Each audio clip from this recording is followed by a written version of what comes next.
Hey guys, hey, what's up? Hi, I miss you guys. I hope everyone is doing well. I thought I might come on here and just do like a quick, I don't know, chit chat, whatever. Those of you that follow my stuff know that I am going through a really hard time right now, to be honest with you. I don't even know how to talk about this, but one of my best friends was murdered 5 years ago, and we're going through the trial right now, and so that's why I haven't been around.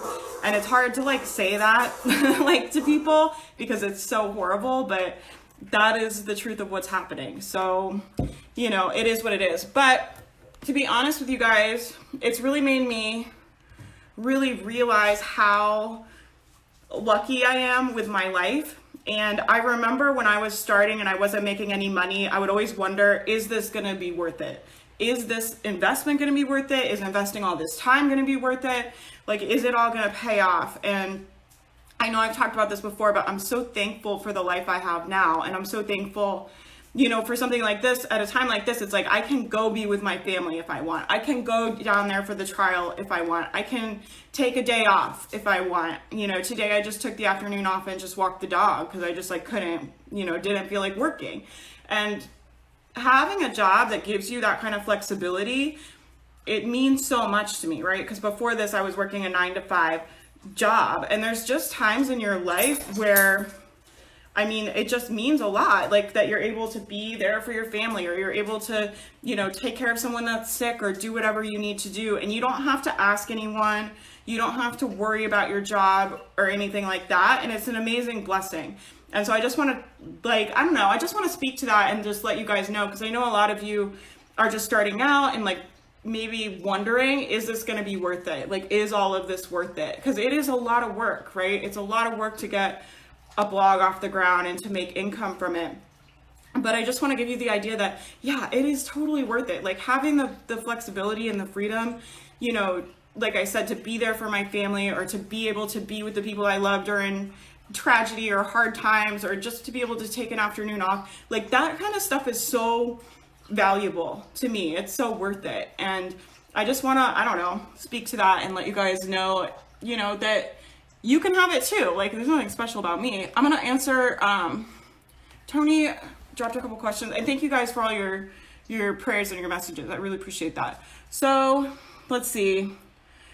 So the first part I wanted to speak to, she says, I'm not a trained therapist. I have years of experience, blah, blah, blah.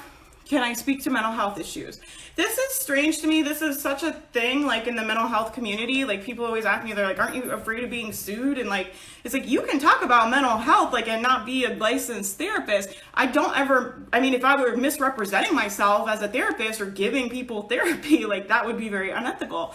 But you have to think about it I always explain it like this. It's if I had, and please don't be offended if you have diabetes, but if I had diabetes and I was living with diabetes and I wrote a blog to share my experiences of managing diabetes and what I do and tips and tricks and things that have helped me, there's no ethical problem with that, right? And so why would mental health be any different? Why would making resources for mental health be unethical? The only problem with it is if you're misrepresenting yourself. And you'll see on my site, literally on every email, it says, the first thing my email says is, I am not a licensed therapist. And I want to be very transparent with people, because I'm not. And I don't represent myself that way. I don't want anyone to ever think that. So as long as you're transparent about your qualifications and what you do, and you're truthful, then there's no problem with it. And the more resources we have, the better, right? The more resources that are available for people, the better off they'll be, especially for mental health. There's really serious issues, in that field that need to be talked about way more than they're being talked about, and they need to be talked about publicly. And this idea that you have to be an expert to speak on things about mental health is I think it's actually really harmful. I know people are trying to protect and make sure people don't get taken advantage of, but it prevents people from speaking about their experiences. It prevents people from feeling unqualified to speak about mental health, and it prevents the information from getting out, is what I'm saying. So I think you should definitely do it. Put a disclaimer, don't misrepresent yourself. But I'm sure you're truthful and honest, and there's absolutely no ethical issue with having a mental health blog any more than blogging about any other subject. Okay. This second part is really long. I'm going to try and kind of condense it down. So she wants to write, who did you say you want to write? Mental health in sensitive, empathetic youth. I think my biggest challenge with this population is that I doubt they're going to be reading a blog. I want to do things to teach them energy techniques, tips to remain present, how to manage anxiety, mind-body tools that can help them. I was thinking of focusing on her message. Sorry, am I cutting out? I think my internet might be bad. She's asking how to get her message in front of her people because she's like, you know, are teenagers like going to be like Googling like energy like help stuff? Like, you know, probably not. But there's a couple things about this, and we can all like relate to this, right? Because we're all trying to get our content in front of our people. And the first thing I'm going to tell you is the thing I tell you all the time, which is like, I think you should make more content. The more content you make, the better you're going to get at figuring out what people need from you and how to get it in front of people. So first of all, crank out a ton of content, make a bunch of articles. And just by going through that process, you'll inherently start to figure out what people are searching for, what people are looking for, what people are gravitating for. You know, you'll know what's popular and what it's not always what you think it's going to be. Like, I've been very surprised of what my blog, you know, what's popular on my blog and what's not. But the only way I can figure that out is to kind of get my bulk of content out there and start kind of floating it around the internet and see what feedback people give me, right? So start making a lot of content and then look at the feedback. What are people asking about? What are people asking you questions about? That's a great way to find content. The stuff people ask you questions about all the time, like once you get content out and you're on the internet, you'll just get the same questions over and over again. And you'll be like, oh, I need to make content about that, right? People need help with that. So, you know, look at the feedback you're getting, what pages are popular, you know, what's doing well on Pinterest. You could kind of like Google search and see kind of what else is out there. And then as far as what people are searching for, I totally agree with you. Like, people aren't always searching for like the topic you think you're writing about. So like one of my articles is about like cleaning your house, and it ranks in Google and I get traffic from it, right? But the article isn't really about cleaning your house. The article is about depression. And because a lot of people that are depressed have a hard time cleaning their house, right? But they're not necessarily sitting there Googling like depression tips, like living with depression. You know, people aren't always Googling that. They're Googling like, how do I get out of bed? Like, you know, how to have a morning routine when you can't get out of bed, you know, stuff like that. And so, you know, you can do stuff like that where you think about what would someone be searching for? What would someone that needs this content and this information, what would they be struggling with and what would they be searching for? And then, yeah, you can target parents and educators too if you want, you know, and I think the big thing is just getting it in front of as many people as you can. So you can target the youth, you can target people that work with youth. I think you can do both things. I think, you know, a lot of it is going to be really similar, but those are my thoughts. I would just kind of spend some time kind of brainstorming. You know, once you kind of know your message and what you're talking about, you need to know like what problems do you help people with? Like what pain points do you fix? Like, you know, what struggle are you going to walk people through?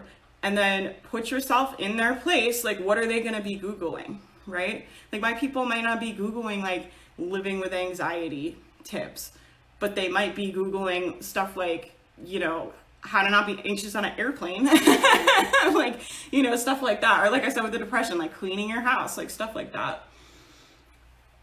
And just see if you can kind of think of any stuff like that that people might be Googling, and then Google it. Spend some time like messing with Google. When you do a Google search, at the bottom of the search, there'll be a bunch of suggested searches, and that is often a very good source of information of what people are Googling, because that's what people are Googling, right? So you can put in a search like, you know, if you did like I'm on Google. So if I like put in like empathetic, I don't know, it's sensitive teens, it'll like pop up a bunch of stuff. But then you can see, first of all, what's ranking when you Google that, and then look at the bottom and it'll give you like a bunch of suggested searches. So that's a good way to kind of like get information, right? Is kind of just spend some time hanging out on Google and think to yourself, like, what would someone be Googling? And then kind of click through the links and kind of Google some other things and see if you can come up with some ideas that way. And then I use this plugin called Keywords Everywhere. It used to be free, it's paid now, but I think I'd pay for it. Like, I think it's worth it. But basically Keywords Everywhere shows you the search volume of any search you do. So whenever you Google something, it'll tell you, it has like a little number below it, and it'll tell you how many people have searched for that keyword in the last month. And that way you're not targeting keywords that no one is searching for, right? A lot of times, like, I'll find some keyword and I'll be like, people are gonna love this, and then I'll put it in Google and I'll be like, oh, actually no one has searched this keyword in the last 30 days. So I need to, you know, kind of go back to the drawing board and just kind of rethink my idea a little bit. But I think don't get too hung up on this. And this is the thing with this stuff, is like, don't start thinking about like all these little details and let that slow you down. The biggest thing is momentum. The biggest thing is moving forward and making progress. And if thinking about these little details is hanging you up, just like table the conversation and just be like, actually, I'm just gonna write 20 blog posts and kind of reevaluate, right? Don't let things hang you up and slow you down, right? I think it's like good to be thoughtful. But you guys know, like, my kind of philosophy with blogging is a lot different than a lot of people, but it really is like volume. Like, you need to create a lot of content. You want to be a content creator, you want to be a professional blogger, you need to blog a lot. You need to write a lot of blog posts, right? Like, you know, I read the other day, it takes like, you know, I don't know, like thousands of hours to become an expert at something. If you want to be a professional blogger as your full-time job, you need to write 100 blog posts, 200 blog posts, 300 blog posts. Like, you need to write a lot of content. And in the beginning, it's so easy to get hung up on these little details. Like, I remember getting hung up on like, what are my brand colors? Like, I got to figure out my logo. I paid someone to like design a logo before I started writing blog posts. And it's like, that stuff just doesn't matter. Like, you've got to be writing a lot of content. And if thinking about how are people going to find it and like, what is it, you know, all these things, if that is slowing you down and it's keeping you from making content, in my mind, anything that is keeping you from making content, it's slowing you down, right? And it's not helpful in my mind. Like, this is how I kind of think about things. Like, you know, and you guys know my strategy has always been volume. I run a volume-based business. I have to, because I sell low-end products. The things that I sell are between $10 and $30. And to make a living doing that, you have to sell a lot of things, right? I have run a volume-based business. And to do that, you know, my strategy has always been a lot of traffic, a lot of blog posts, a lot of people. And that might not be your business model. So I'm not saying like, you know, this is right for everyone. I'm just sharing with you guys what has worked for me. And for me, not letting myself get hung up on these stupid little like concern, not that your question is stupid, but you know what I mean? Like, not letting yourself get so in your head that it slows your content down. It's fine, just be thoughtful and think about these things as long as you are still producing content, right? The name of the game is making content. Your job, if you want to be a blogger, your job is to write blog posts, right? That is the number one job. All of these other things and skills you need, like, you do need a lot of skills, and I know there's a lot to learn, but the number one job will always be writing and creating content. So you've got to be focusing on that, right? And not let yourself get hung up on the other skills will come, right? And you need to learn Pinterest, you need to learn SEO, you do need to like have a traffic strategy and like figure all that stuff out. But that stuff comes with time, and you have to figure out how to do that while you're making content, right? You've got to be, especially in the beginning. Once you kind of get traffic, there's kind of like a little hump you get over where you have traffic, and like my business can sustain itself. I can, you know, not really put that much content out and focus on products or other things, and I know that I have this other piece working. But if you don't have the traffic piece working, like, your business will not grow, right? That's like the name of the game. And so you've got to kind of get a bulk of content, and before you get over that hump, you need to just be cranking out posts, as many as you like possibly can,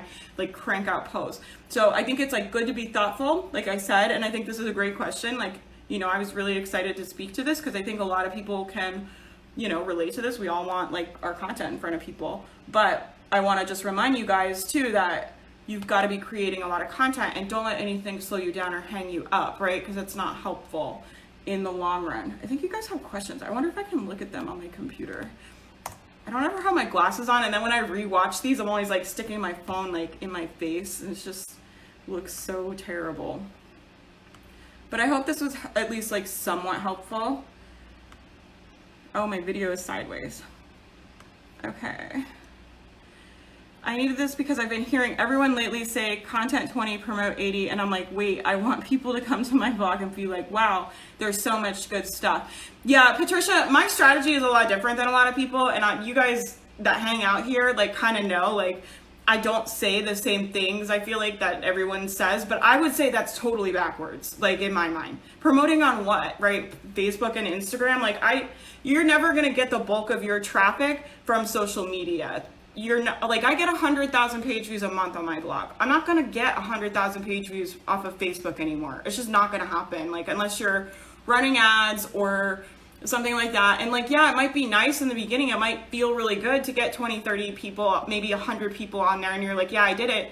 But that's not a sustainable strategy, because that is gonna go right back down. And then you're right back there having to promote, you know, and maybe you can get 100 people to your site every time you promote, but you have to do that every single time, right? And it's not evergreen traffic, whereas you want traffic coming from Pinterest and Google, like, straight up. Like, that is where you will get the kind of numbers you need to make the kind of income I think that we all want to make, right? To make full-time income.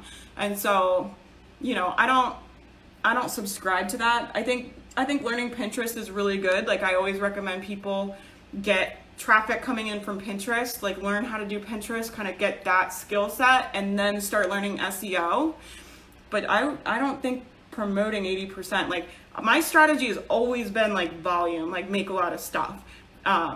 And it's still my strategy to like a large extent. Like, you know, if you look at just the volume of stuff that I put out every week, like, you know, in any given week, I'm putting out a podcast episode, several videos, several emails, several blog posts. Like, you know, I just make a lot of content, like I said, because I run a volume-based business and I want to get traffic to my stuff. And I know that the best way, if you guys want traffic to your stuff, is to make a lot of content, like, make more content. And making more content solves a lot of problems.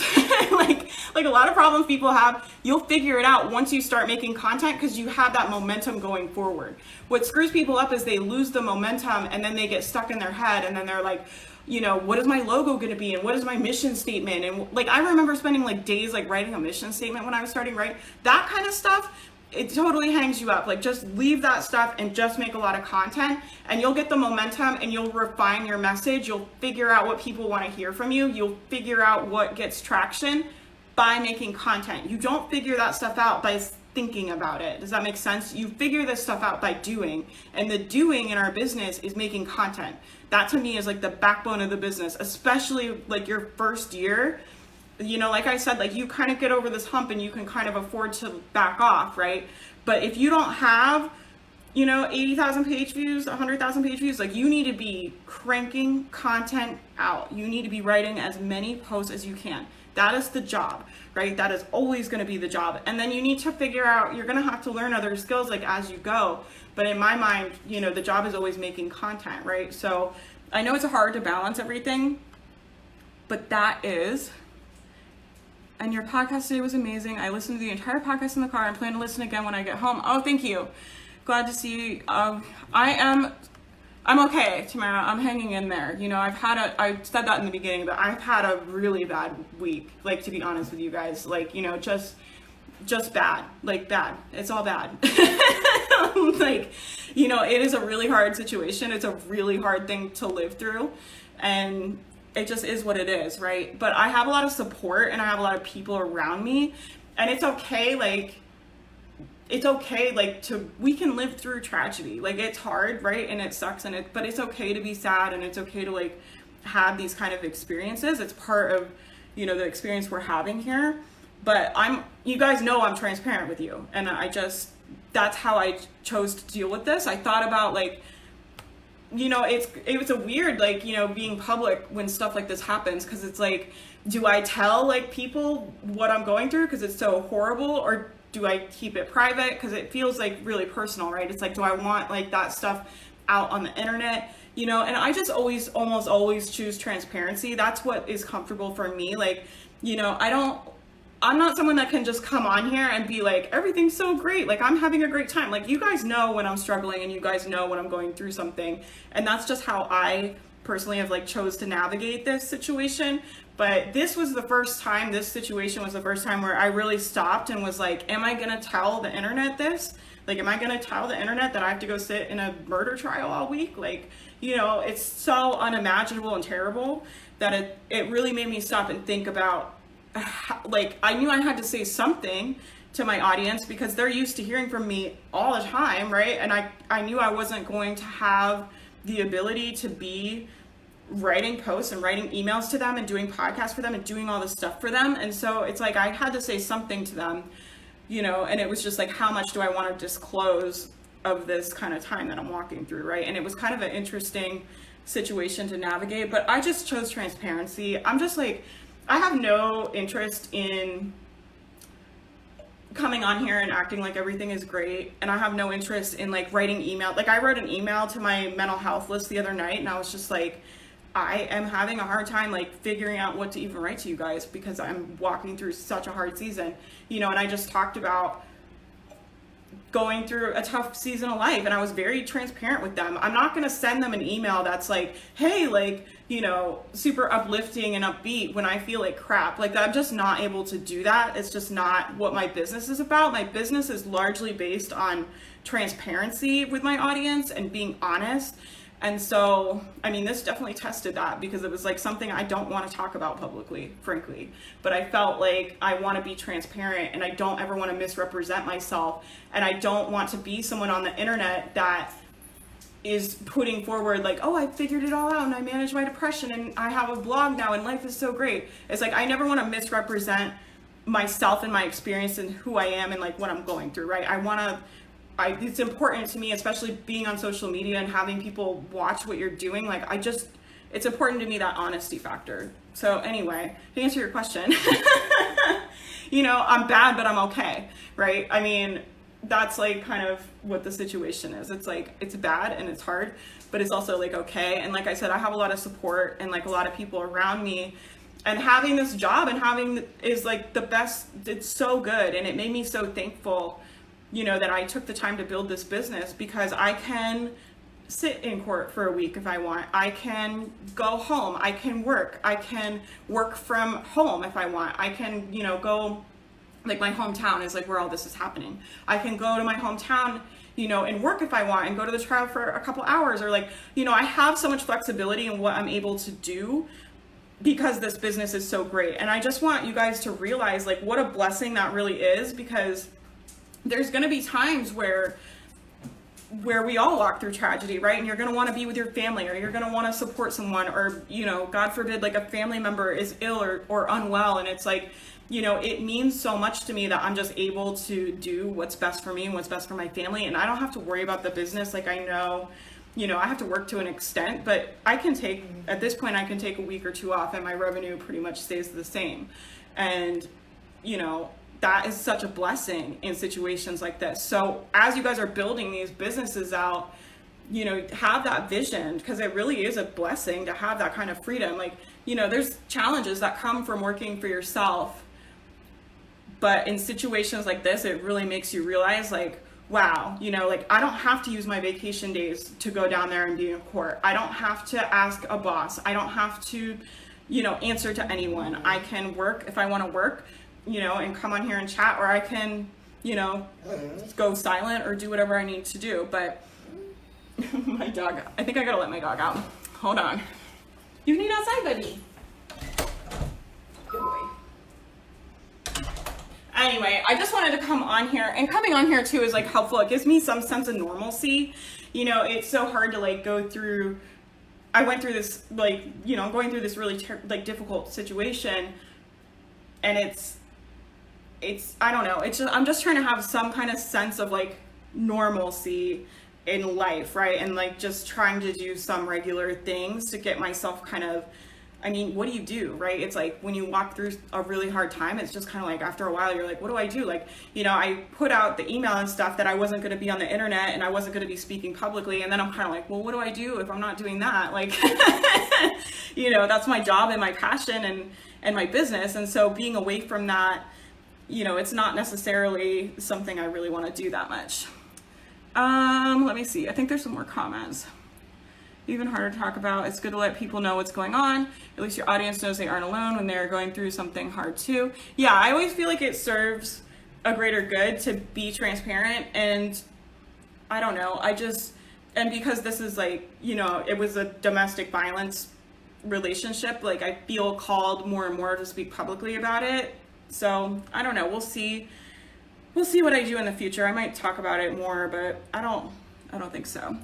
Okay, and I don't know what podcast went up today, honestly, because my wonderful, wonderful, wonderful angel of an assistant pulled the video and uploaded it. But Tamara said it's good, so go listen to the podcast. I didn't even really realize one went out today because I have no idea what day of the week it is right now because I am so disoriented with all of this going on. But there is a podcast up, so go listen to it. I don't know. But yeah, I don't know. That is awesome though. And that's what's so awesome about having support, right? And that was what my email was about last night that I wrote my list, was like about letting myself be supported and letting myself receive help and letting myself ask for help. And part of this whole process for me has been paying people to help me, right? And there was a time where it was just like, I would just always make myself do everything and I would just make myself take care of everything. But it's like, I asked my assistant for help and I told her, like, I'm having a really hard time. Like, I need help, right? Can you work more hours? Can I, and like, I pay her obviously. Or I got my groceries delivered last night because I was just like, I can't go to the grocery store. Like I could have made myself do it, but it's also like, I'm exhausted. This whole thing has been so emotionally hard. And so it's been a really big lesson in letting myself be supported, which if you guys follow me, like that's something I really struggle with. It's a huge downfall of mine, is that I do everything myself in my business. Until probably like I hired my assistant, I think a month or two ago, I did literally every single thing in my business the entire time, from my taxes to the graphics to everything. And it's to my detriment. It's not like to my favor, right? It's like I could be hiring that stuff out to people that are more talented and I can like spend time doing things that will actually grow the business instead of doing all these little tasks all the time.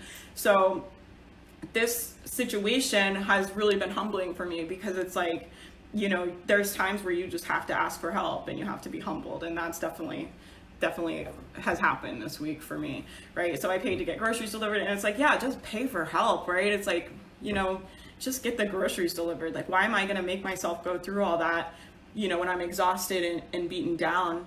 And just being willing to take time off. I don't really have any issues taking time off from my business. I didn't feel bad being away from it.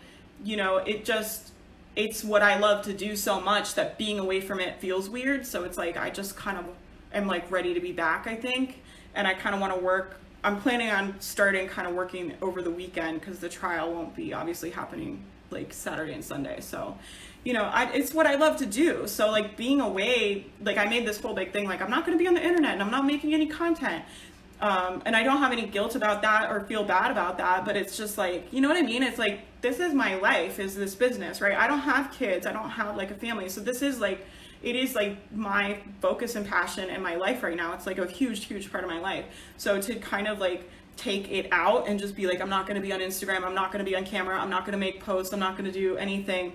It's very like, I don't know. It's just, like I said, it's like, I just want kind of a sense of normalcy in all of this. And I think I'm really thankful that I have that and I feel that way about my business. But anyway, God, this was so long. I hope this is helpful for you guys. Thank you guys for all of your support, and I do appreciate all your prayers. And please continue, just pray that this situation is resolved quickly and easily, and just pray for her family because it's been really hard for all of us. So I really, really appreciate that. And hopefully it'll be wrapping up next week and then we'll kind of be able to get back to normal. So anyway, I'm having a hard time, but I'm doing well. You know what I mean? It's like, I'm okay. So, okay, I'll talk to you guys soon. Let me know if you need anything, because you guys know I love coming on here and do Q&A. It's kind of a good distraction for me. So let me know if you have any struggles or you want help or you want me to talk about something. I'm happy to come on here and I'm happy to help you. And I'll talk to you guys soon.